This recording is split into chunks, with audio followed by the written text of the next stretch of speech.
Welcome to Masters of Growth for Plaintiff Law Firms. This is where we sit down and talk to industry leaders to bring you lessons, stories, and insights that will help you grow your revenue, margins, and the happiness that you have at work. All right. I am so excited to be introducing our next guest here. This person is the CRO and co-founder of BPM Media and Intake Kings, where he focuses on helping business-to-consumer law firms not just generate more leads. It's a unique approach where he actually comes in and really makes sure that that firm is doing intake really well and those leads are converting. So there's a big focus on intake before they actually do all the lead generation and marketing. And I think that's really unique in the industry from what I've seen. And so I just am really excited to have on the show today, James Thomas, who is the CRO and co-founder of BPM and Intake Kings. Thanks for being here, James. Yeah, thanks for having me, Julian. And I like the palm trees behind you. You got the best podcast recording location so far. Right. Well, that's our goal, is to have a bunch of clients to come down here to Southwest Florida and enjoy a little training and fun with everything that Florida has to offer. I love it. I love it. Cool. Maybe just to start things off, like I mentioned on the top there, and from our past conversations, you have a unique model as a marketing agency where you start with intake and you audit how people are doing intake first. Maybe just walk me through the process of how you work with clients and what that audit process looks like and how that dovetails with the marketing and lead gen side of things. Yeah, well, it originated from a problem we had as an agency. And the problem was we were spending a lot of marketing dollars for our clients, and they were coming to us and saying things weren't working. We have to change budget. We have to change strategy. We're going to look at a different vendor. All those things that agencies and vendors hear all the time. And so instead of kind of rolling with it and trying to find more business, we really tried to solve the problem that was really at stake. And that was, one, attributing the leads. Two, where are the leads, how are they being converted and what's happening when someone calls in, texts in, chats, any of those channels. And then what is happening with that lead once it passes, through the lead generation process. So we really created Intake Kings for ourselves as an agency. It was going to be an add-on tool. It was going to be something that was going to be the thing that set us apart. And it has turned into something that we see that could change the game in the legal industry from the standpoint of not only attribution, but conversion with automation. So obviously, I am a big fan of our software, but I'm a big fan of just firms utilizing software, automation, AI, anything that is out there to help convert leads. That is the number one issue. So that's really where Intake Kings came from. And so as it has evolved, we have developed it into more of a consultative approach, where we take a look at the firm, and the first step of working with us, whether you want to be a BPM Media client or you want just help with your intake and you want to look at our software, is we require an intake audit. And I think this is something all firms should do, whether you hire us, someone else, or you just call your own firm, see what happens. I am so confident in this approach that I have literally sat in conference rooms with law firms and said, let's call the front desk right now. And I don't think I've had one good experience with a firm. So I'm a huge advocate of what you don't inspect, people don't respect, and that you need to have a pulse on what is probably the most valuable asset that a firm has that they're spending money on is their marketing. And if those leads are coming into a place that is going unresponded to, or doesn't have the quality of someone who's a closer and will follow up, and there is a plan in place, then really it's letting your money on fire. That makes so much sense. So if I understand you correctly, the intake side was kind of born out of BPM. So you had clients that were, maybe evaluating other vendors or thinking of leaving you. And it sounds like you realized that their intake was part of the problem. Is that, am I correct in how I heard that? Where maybe you're generating leads, they weren't closing what they thought they would close based on the spend with you. And what you realize is like, it's actually not a marketing problem. It's more of a sales problem, or what in the legal industry we call intake. Right. And I look at it as intake as two different segments: pre-retainer intake, and then after you have the retainer signed. And that's a customer service job, right? That's communication. That's an important part of it. What we're really focused on is that pre-retainer intake, closing, not hiring order takers to handle your leads. Really looking at sales. Intake is sales. And myself, coming from a background, my partner, Brian Olson, who was a top executive at iHeartRadio for over 30 years on the sales side. I mean, we look at this as really a head scratcher, because we come from an industry where they hire the best people to close the deals for whatever radio station, TV, outdoor, and these folks hustle. They close and they connect with the people that they're, signing that deal with. That same strategy in a much, much different approach should be done on an inbound strategy with law firms, as well as the folks that, end up saying, hey, I'm going to call around, or tell me more about your firm, or I'm going to think about it. Like, we should be following up with those folks. This is a sales mechanism. And so, whether you want to call it closing, sales, or conversion, at the end of the day, it just has to be, one, more consistent. There has to be an expectation amongst the firm. And I know myself as a salesperson, I never called my prospects and got them on the first call. I think my average is about 8. So, and 2 or 3 in-person appointments. So, I think there's a lot that can be learned in the legal industry and in conversion from, just the overall sales industry. No matter where you go, it's all about follow up and just making sure that you're talking to the person enough times, being empathetic, connecting with them, and making sure that they're choosing you because they have other choices, especially in this industry. Yeah, that makes a lot of sense. And I love that you guys come from a non-legal background. You're looking at this from, a marketing and a sales perspective. And it sounds like you're coming in, you're like, wait a second, you're spending all this money on marketing, but then why are you not doing all the things that we see done in other industries to make sure these marketing dollars are spent properly? So I guess now that you guys are going in and you're actually doing these audits, and I think if I remember correctly, there was like a period of time where you sort of turn around how they do intake. But I guess on that first audit, like, what are the 1 or 2 most common problems that you see? Like, if I dropped you into a firm with your experience now and all the audits that you've done, like, what could you say, Julian, with 90% certainty, I'm probably going to find 1 or 2 of these problems? The audit is typically a 2-week process. We try to make about 15 to 20 points of contact through all the different various channels. And that's everything from calls to form submissions, social media outreach. We test speed to lead, how many follow-ups there are. We really look at all the different aspects. And then, once we get someone on the phone, we really look at empathy. We look at how they handle. We ask questions about the firm. One of my favorites is, hey, when I ask, tell me more about the lawyers at your firm or some of the case you won. Well, you can go to our website.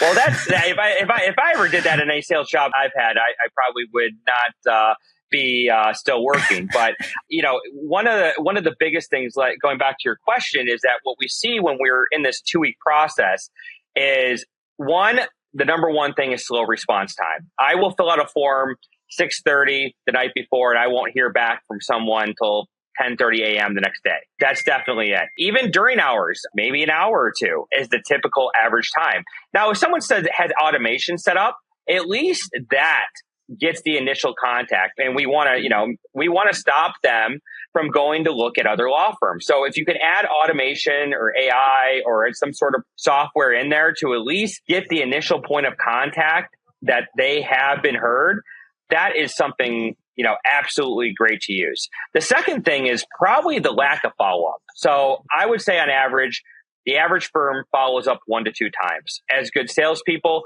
we know that you have to follow up multiple times. At a minimum, 3 points of contact at 3 different methods for at least 3 days. I would suggest longer. We really push for 2 weeks, maybe even 3 weeks. I talked to a lot of lawyers that say, if you don't get them in the first 10 minutes, 1 hour, 12 hours, that they're gone. And I disagree with that, because I feel that, we evaluate consumers in a way that isn't realistic. And that is because going through an accident, getting in trouble, or going through a divorce, or having someone die in your family and you're going through that process, it's a pretty traumatic experience. Someone may call your firm, and when you call them back, it may not be a good time. They may be at work. They may not want to talk about it. They may be back in the hospital.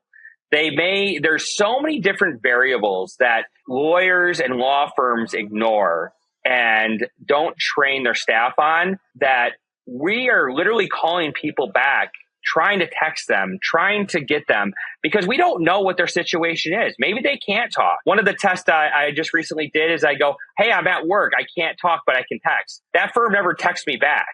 They never called me back. Ease of access is so important.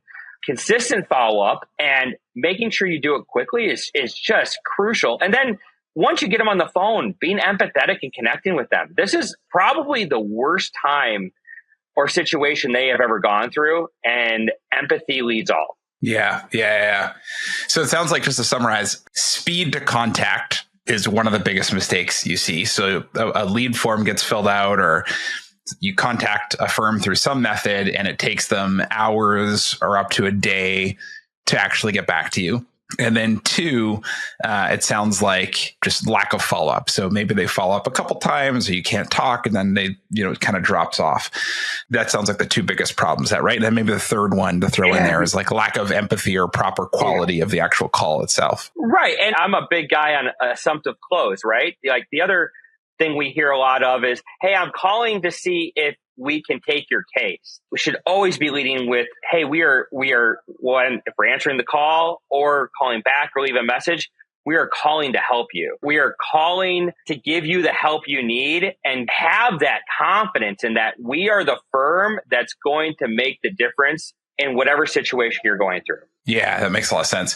I also come from a background that is not legal. I come from a sales background. Like, I've built a company that grew up to 40 million in annual recurring revenue, largely through an inside sales teams. And so saw a lot of that. And I am also kind of curious, and I'm curious to get your thoughts. Like, why is there this mentality at a lot of law firms that intake is kind of like, order taking, or more of kind of customer service and not really sales, when really the outcome they're looking for is the same outcome a sales manager looks for?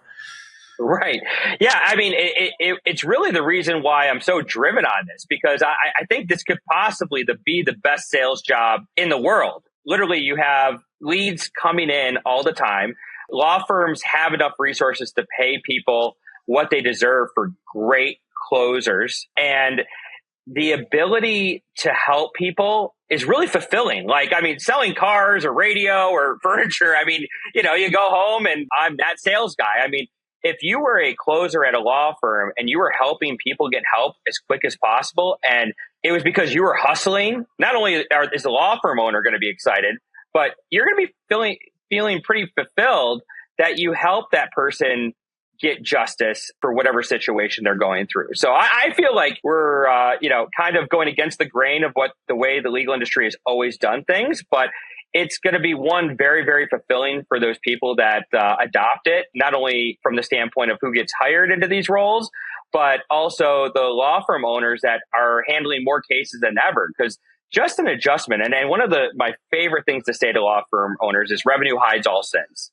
So you can convert 2 or 3 out of 10 cases and you are going to be fine. I see it all the time. But if you're thinking you have a lead problem, it's not a lead problem. It most likely is an intake or a conversion problem. And if you can get that 2 or 3 to 6 to 8, I'm not good at math, and every math is different at every firm, but I'm sure they're going to be happy. Yeah. No, we're talking like hundreds of thousands of dollars potentially in difference just by closing a few more cases per month. You're getting potentially hundreds of thousands of dollars extra per month just by optimizing that conversion funnel a little bit. That's a huge impact. The other thing you and I have talked about offline which I thought was really fascinating, was just your observation on the compensation model. And you talked about like the fulfilling sales role that someone can have at a law firm. If you think about it as a sales role, like if I'm a salesperson, I'm like, it is kind of more exciting to help people the way a law firm helps someone than, to sell a car, which gives you happiness for, a couple of weeks or something. And, right. And so, but the compensation is quite different. What have you seen in terms of how folks are compensated, like in the media business that you came from, or in other industries relative to, an intake person who's ultimately a salesperson at a law firm? Yeah. So first off, law firm intake is typically very, very underpaid. I mean, it is entry level at best. And the spiffs are, I would say, bonuses. I think it's a little bit advantageous for that, but they're very low. And, you're not going to get the skill set of that type of salesperson and closer until they change the way they comp. So, what I saw when I was in the media space is that, you have a decent base income that is, relatively easy to live on, $50,000 to $75,000 a year, depending on where you live. And then you get to, you have some sort of bonus structure based on the number of cases you close in a month. Some states are different. In Arizona, you can actually give them a small percentage of, the cases that they actually close, which actually turns into a way to retain people. Because if they're waiting around for 2 years for that case to close, that gives them the ability to, hey, I'm not going to go anywhere. I'm stacking this up. And with any good sales role, it starts at a low amount. You may bring somebody in at a $40,000 or $50,000 a year, and they work their way up into making six figures or more. That is typical. And that is something definitely, we work with firm by firm, because every firm is different in, the volume of cases they have. Every firm is different in the types of cases they have and how they do it. How you would compensate a personal injury firm is a bit different than you probably compensate a criminal firm where they're collecting an actual payment. But in all situations, there is a way to structure it. And we have seen a lot of different comp structures that not only, get you the best talent, but also make it so you're getting a lot more cases. So you're not feeling, I think there's a misconception of, oh, my costs are going to go up. Well, you're going to have more cases. So, it's not like we're taking one from the other. We are literally hiring better talent, giving them a reason to close. Because right now, most firms, I would say 99% of the firms we walk into, that initial point of contact, if they close 1 lead a day or 10 leads a day, they get paid the exact same. So there's no absolutely zero incentive for them. Yeah, for them to go. That makes so much sense. And thinking about just the legal fee splitting issue in states outside of Arizona, and maybe people having some reservations around that, have a comp plan that doesn't cross any lines there. I mean, if you're not giving a percentage of the case, but maybe you have a good sense of how much that case is worth, can you get around that just by having a really good bonus structure? Like, you might not know what the settlement's going to be, but maybe you have some historical data and a decent understanding of like, okay, cool, I'll get 80% of these cases are going to be, $100,000 or more in fees, or maybe $20,000 or more, whatever it is, in fees to the firm. Could you not just build some sort of incentive structure off of that is not fee splitting? Yeah, absolutely. I mean, we can, one, you look at all those numbers to make a comp structure that works for everybody. But really, you want to give them goals. Like there's absolutely no goals in intake right now for the first point of contact. So what you want to do is give them goals. So, hey, you need to close 20 retainers this month.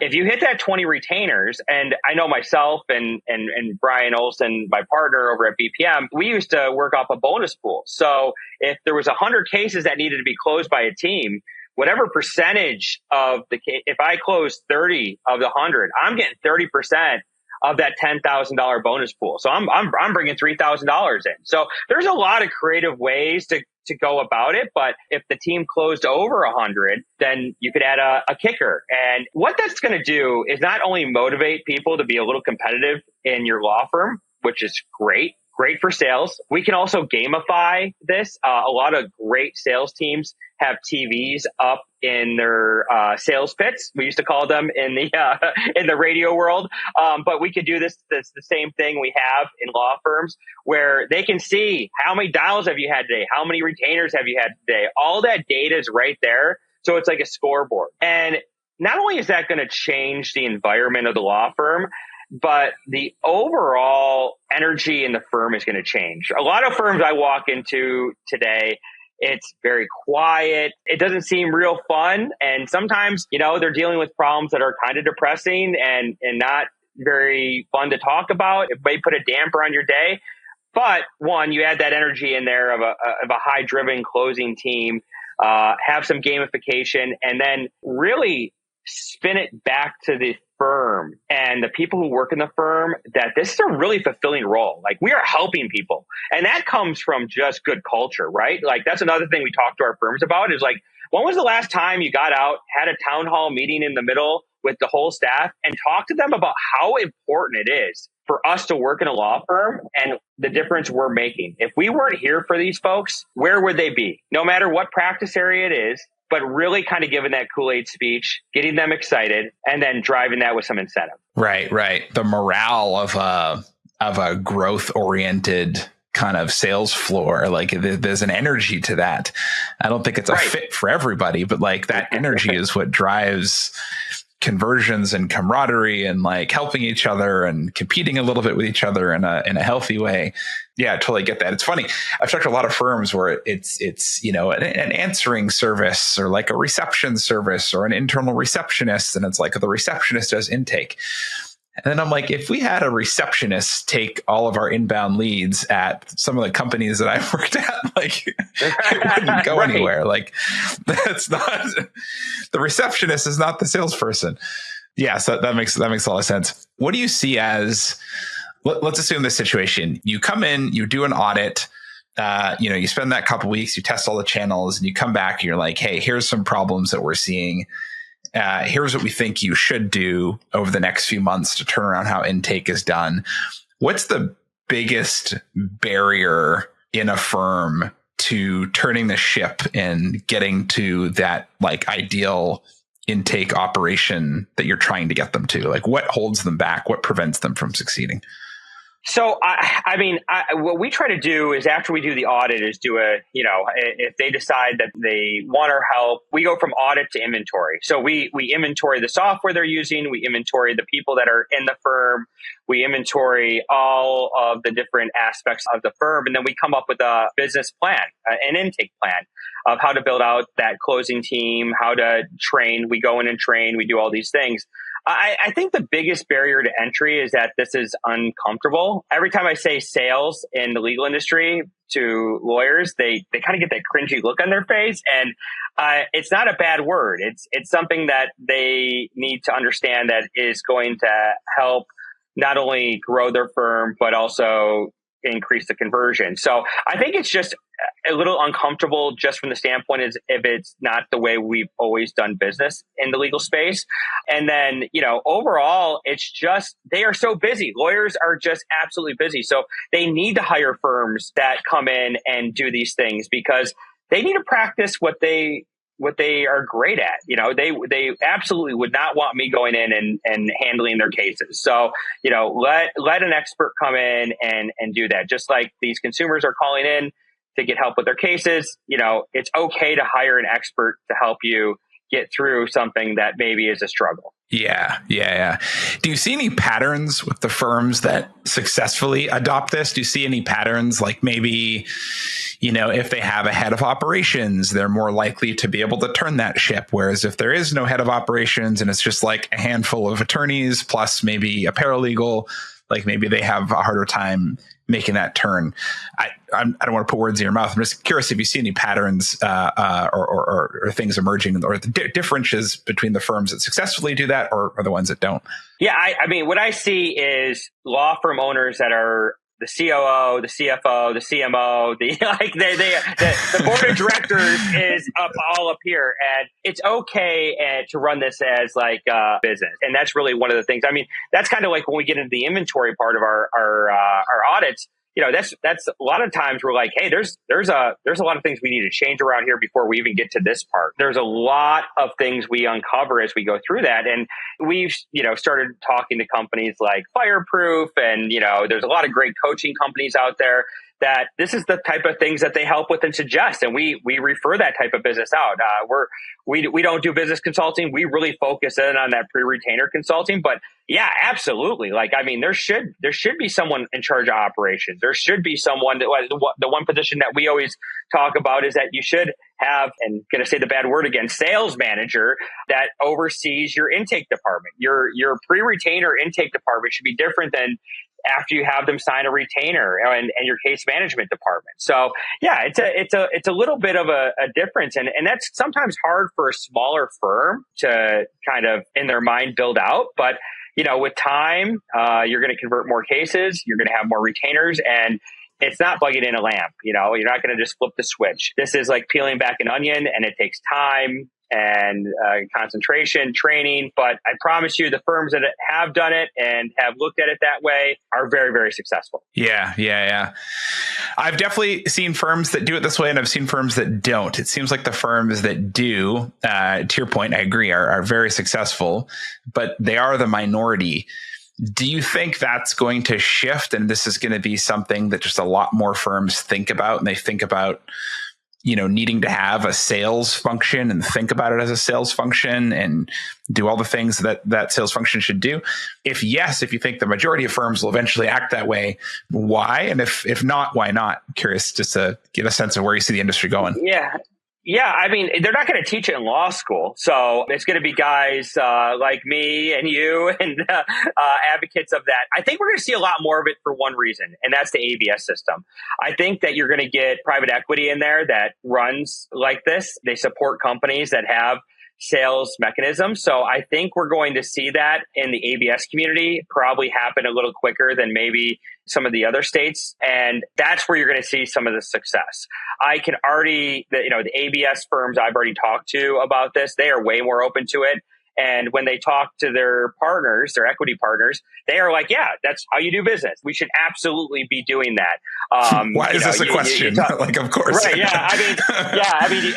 You talk to guys like Carson Brienza over at Top Class Actions. He's got that same mentality. So you already kind of see that shifting. I don't think it's a younger generation thing because it's not a technology thing. This sales has been around a long time.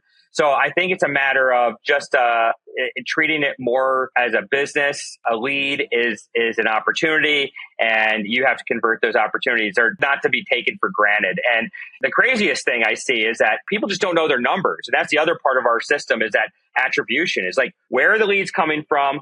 What is converting at the highest level? And why don't we buy more of that? So it comes down to just general optimization, right? So if my radio campaign is converting at this particular level and the cases that people tell me that come from the radio are 5 times more valuable than the cases that come from my social media, well, I'm going to go buy more radio. But at this point, my favorite thing to do is ask for these, during our audit.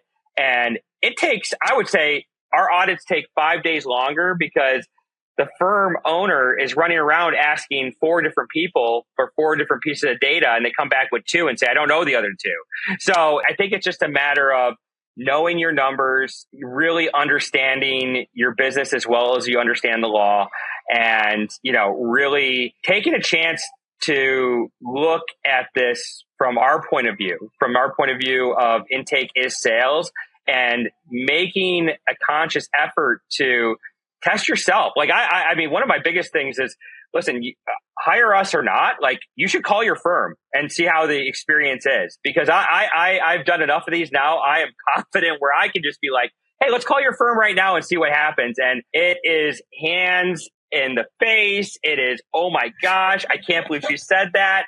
Hopefully I haven't got anyone fired on the spot yet. Is there a moment or a story that you have? I don't know. I don't want to put you on the spot. I'm just curious if there's like a story or a moment that comes to mind where you're like with a firm owner, you're like, hey, let's just call. And then it's a disaster.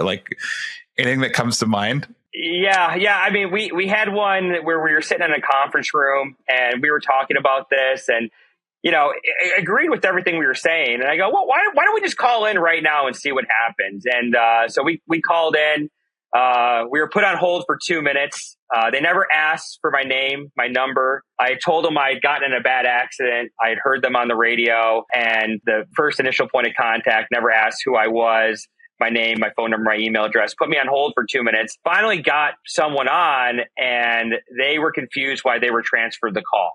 So it was like just a absolute disaster. And she put me back on hold, and then he goes, "We can hang up now. I don't want to see anymore." And so, yeah, there's definitely those moments where we have that. I'm not saying every firm is like this, but you should definitely just pick up the phone. I have a challenge on my social media. It's like, just make one call, make one form fill. See if you're happy with if you're happy with the way it goes, great. If you want a deep dive audit with full reports of your website, a lot of times there's phone numbers out there that people don't remember that they have online. Like, we check all of those things, but just make one call. And if you're not happy with that and you want some help and you want some expert advice, we're absolutely here. But at the same point, you could be checking on these things on your own. We're us as Intake Kings. We're advocates of just good intake. We're advocates of making sure people feel that when they call, that they're getting the best possible service and response to whatever terrible thing happened to them. And then, overall, just making sure that they get the help they need. I love that. I mean, it sounds like what I love about what you guys are doing is you're helping them with marketing and advertising. But to make that more effective, you're providing software to help measure the value of the leads across all the channels they're spending money and time on. And then you're also making sure that when those leads do come in, all the right things are actually being done to convert them. Otherwise, what the heck's the point of running all the ads in the first place? And so I just love the approach that you guys are taking, and it really resonates with me. And I appreciate the work that you're doing in the industry. I think it's awesome. Yeah. And I mean, it doesn't go unnoticed that tools like yours are going to be absolutely crucial in this too. You can hire all the right people, put the right processes in, do the right training.